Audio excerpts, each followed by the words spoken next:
नमस्कार दोस्तों, हमारे YouTube चैनल में आपका एक बार फिर स्वागत है। पिछली दो वीडियोस में हमने टॉपिक शुरू किया हुआ था औसत भुगतान तिथि। आज ये हमारा इस टॉपिक का लास्ट वीडियो है और आज हम आपको इस टॉपिक का जो सबसे डिफ़िकल्ट क्वेश्चन है वो हल करना सिखाएंगे। मुझे उम्मीद है ये सोल्यूशन आपको पसंद आएगा। तो आइए बिना समय गंवाए हम आज का जो क्वेश्चन है शुरू करते हैं। आइए अब तक हम जो क्वेश्चन पढ़ते आए हैं उनमें एक बेचने वाला होता था और एक खरीदने वाला होता था, लेकिन आज का जो क्वेश्चन है उसमें खरीदने वाला भी रहेगा, बेचने वाला भी रहेगा। कुछ माल एक पार्टी दूसरी पार्टी को बेचेगी और कुछ माल दूसरी पार्टी पहली पार्टी को बेचेगी। आइए देखते हैं किस तरह। यहाँ पर दो व्यापारी हैं, ए और बी। कुछ माल ए ने बी को बेचा। वर्ष ईयर हमारा 2009 है। 18 अप्रैल में 600 रुपीज़ का, 15 मई में 700 रुपीज़ का और 16 जून में 800 रुपीज़ का। सेम इसी प्रकार कुछ माल बी ने ए को बेचा है। ईयर हमारा 2009 ही है। 23 अप्रैल में 520 रुपीज़ का, 13 अप्रैल में 650 रुपीज़ का और 24 मई में 500 रुपीज़ का। साथ ही उन्होंने कहा है कि परस्पर एक माह की साथ दी जाती है। मीन्स जो पेमेंट है वो एक महीने बाद किया जाता है। मान लीजिए अगर कोई माल 18 अप्रैल को बेचा है तो उसकी जो ड्यू डेट है वो आपकी 18 मई होगी। इस बात को ध्यान रखते हुए हमें इस क्वेश्चन को सोल्व करना है। तो आइए देखते हैं इस क्वेश्चन कैसे करेंगे। इसके लिए हमें ये देखना होगा कि किस मंथ में कितने डेज होते हैं, क्योंकि हमारा वर्ष 2009 है जो कि एक लीप ईयर नहीं है। वैसे लीप ईयर की हमें कोई आवश्यकता है नहीं, क्योंकि यहाँ पर अप्रैल से जो हमारा लेन देन है वो शुरू हो रहा है। अप्रैल में 30 डेज, मई में 31, जून में 30 और जुलाई में आपके 31 डेज। तो आइए सबसे पहले हम लिखते हैं सॉल्यूशन। कैलकुलेशन ऑफ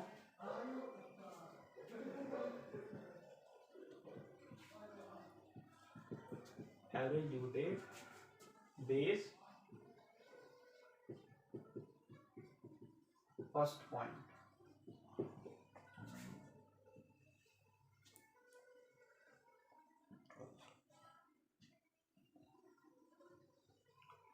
इसके लिए हमें थोड़ा बड़ा पेज की जरूरत होगी।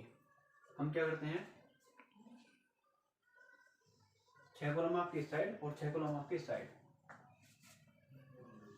1 2 3 4 5 और 6। इसी प्रकार इधर 1 2 3 4 5 और 6। हम लिखते हैं आपकी date, due date, particular, next है आपका अमाउंट, नेक्स्ट डेज और नेक्स्ट प्रोडक्ट। सेम ही कॉलम्स आपके इस साइड होंगे। सेम ही कॉलम्स आपके हमने इस साइड लिख दिए हैं। अब जो हमारी डेट इधर वाली है वो हम यहाँ लिखते हैं और जो इधर वाली डेट्स हैं वो हम इस साइड में लिखते हैं। आइए लिखते हैं फटाफट से। ये डेट्स हमने इस साइड लिख दी हैं और जो ये डेट्स हैं हमने इस साइड लिख दी हैं। अब जैसे कि हमने कहा है कि परस्पर एक माह की साथ दी जाती है, तो हम जो उसकी ड्यू डेट है वो एक मंथ बाद की देखेंगे। मान लीजिए यहाँ पर 18 अप्रैल है तो आपकी ड्यू डेट हो जाएगी 18 ऑफ मई।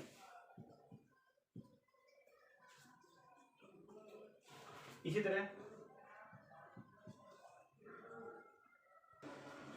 तो हमने लिखा है 18 अप्रैल की ड्यू डेट 18 मई, 15 मई की ड्यू डेट 15 जून, 16 जून की ड्यू डेट 16 जुलाई।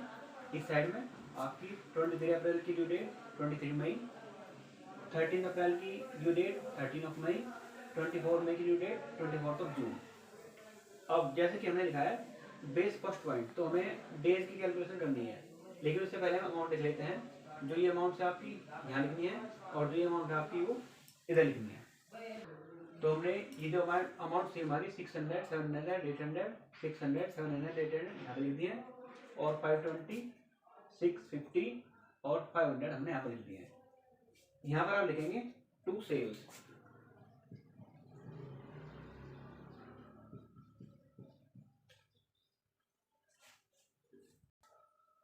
और इस साइड हम लिखेंगे बाय परचेज। अब हमारा मेन काम शुरू होता है डेज कैलकुलेट करने का। इसके लिए क्योंकि हमने लिखा है बेस फर्स्ट पॉइंट, तो जो हमारी फर्स्ट डेट है इसमें 18 मई। अब हमें केवल ड्यू डेट से मतलब है, आपकी ड्यू डेट इस साइड है और इस साइड है, हमें केवल इनको कंसीडर करना है। आपको देखना है कि 18 मई मान ली हमने 0। अब हम 18 मई को 0 मान करके 18 मई से 15 जून तक के आपके डेज काउंट करेंगे, तो आपके 13 डेज रहते हैं आपके मई के, 13 डेज आपके मई और फिर आपके 15 जून, यानी टोटल आपके डेज हो गए 28। इसी तरह आपको 18 मई से, इसी तरह आपको कैलकुलेट करना है 18 मई से 16 जुलाई, तो 13 दिन आपके मई, फिर आपका जून का पूरा महीना और आपके 16 दिन जुलाई। इस तरह आपके 9 और 5 ये डेज जो आपके 59। सेम इसी तरह आपको यहाँ पर डेज कैलकुलेट करने हैं, तो आप देखेंगे 18 मई से 23 मई तक आपके डेज बैठते हैं 5। 18 मई से आपके 13 मई तक आपके डेज बैठते हैं आपके 12। इसी तरह हम कैलकुलेट करेंगे आपके 18 मई से 24 जून तक के डेज जो बैठते हैं आपके 37। यहाँ पर हमें एक बात ध्यान रखनी है कि जो भी हम ये डेज काउंट कर रहे हैं ये आपको 18 मई से काउंट करने हैं, यानी जो हमारा बेस है वो 18 मई है। हम 18 मई से 23 मई माइनस करेंगे 5 डेज, 18 मई से ही 13 अप्रैल आप कैलकुलेट करेंगे तो आपका बैठेगा 30 मई तक 12 डेज, और 18 मई से ही 24 जून डेज बैठेंगे आपके 37। अब हमें देखना है प्रोडक्ट। प्रोडक्ट होता है आपका डेज और अमाउंट का मल्टीप्लाई, तो 600 इंटू 0 ये बैठता है आपका 0। इसी प्रकार आपका 700 इंटू 28 ये बैठेगा आपका 19600, और 800 का 47200। इसी प्रकार इधर पर 520 इंटू 5 ये बैठेगा आपका 2600, 650 इंटू 12 ये बैठेगा आपका 7800, और 500 इंटू 37 ये बैठेगा आपका 18500। अब आपको पहले अमाउंट देखनी है इस साइड इस साइड। ध्यान से देखिए किस साइड के टोटल ज़्यादा है। आप देख रहे हैं इधर का टोटल ज़्यादा है, तो इधर का हम टोटल करते हैं 2100। अब इधर के टोटल में से आपको इधर का टोटल माइनस करना है। जो भी आपका,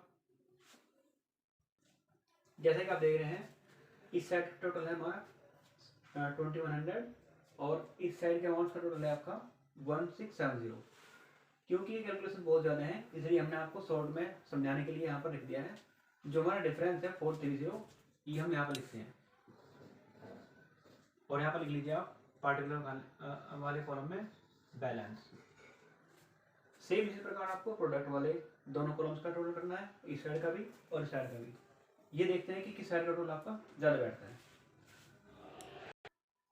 इस साइड की जो अमाउंट का टोटल बैठता है आपका 66800, और इस साइड की जो आपकी प्रोडक्ट्स का टोटल है वो बैठता है आपका 28900। हमें इन दोनों का डिफरेंस लेना है, और जो अमाउंट ज़्यादा है उसको आपको दोनों साइड लिख देना है 66800, और डिफरेंस है आपका 37900। ये दोनों पॉइंट आपको बहुत ध्यान से देखने हैं। इस साइड का अमाउंट का टोटल किया हमने, इस साइड का ज़्यादा किया, तो जिस साइड का आपका ज़्यादा है वही हमने दोनों साइड लिखा है, और उन दोनों का जो डिफरेंस है वो ले लिया हमने। इसी तरह प्रोडक्ट का हमने टोटल किया, जिस साइड का ज़्यादा है वही दोनों साइड लिखा और डिफरेंस हमने ले लिया है। अब हमें इन दोनों डिफरेंसेस को ही कंसिडर करना है। अब आगे कैलकुलेशन के लिए मैं ये सारा जो वर्क है ये आपका इरेज कर देता हूँ। अब यहाँ से आगे हमें जो काम करना है ध्यान से देखेंगे आप। Average due date equal to आपकी 18 मई plus this upon this means 37900 upon 430। इन्हें हम कैलकुलेट से डिवाइड कर लेते हैं। डिवाइड करने के बाद हमारा 379 अपॉन 0 3790 अपॉन 430 88.13 डेज। अब हमें इसे राउंड ऑफ करना है क्योंकि पॉइंट के तुरंत बाद 1 है, तो हम इसे केवल 88 डेज ही लिख लेते हैं। अब आपको सिंपल सा कैलकुलेशन करना है कि आपके 18 मई से 28 डेज कहाँ पर बैठते हैं। इसके लिए आइए ध्यान से देखते हैं। आपके 13 डेज बैठते हैं आपके मई के, और फिर आपका जून का पूरा महीना, जुलाई का आपका पूरा महीना, यहाँ तक आपके 74 डेज हो गए। और आगे कमी बचती है हमारी 14 डेज की, यानी आपके जो 14 डेज है वो आपके जुलाई से आगे अगस्त में जाकर पूरे होंगे। तो यानी आपकी जो एवरेज ड्यू डेट है वो आपकी 14 अगस्त 2009, यह आपकी एवरेज ड्यू डेट निकल कर आ गई। इस तरह हमारी जो एवरेज ड्यू डेट है वो 14 अगस्त 2009 आ गई। मेरे हिसाब से इस चैप्टर में जो क्वेश्चन बन सकते थे वो इससे डिफिकल्ट क्वेश्चंस नहीं बनेंगे। अब यदि आपको इस चैप्टर से संबंधित कोई भी डिफिकल्टी है तो आप कमेंट बॉक्स में उस बुक का पेज नंबर और क्वेश्चन नंबर डाल दीजिएगा। मैं पूरा प्रयास करूँगा कि उस क्वेश्चन को आपको जल्द से जल्द सोल्व करके आपके पास वीडियो प्रोवाइड करा सकूँ। थैंक्स।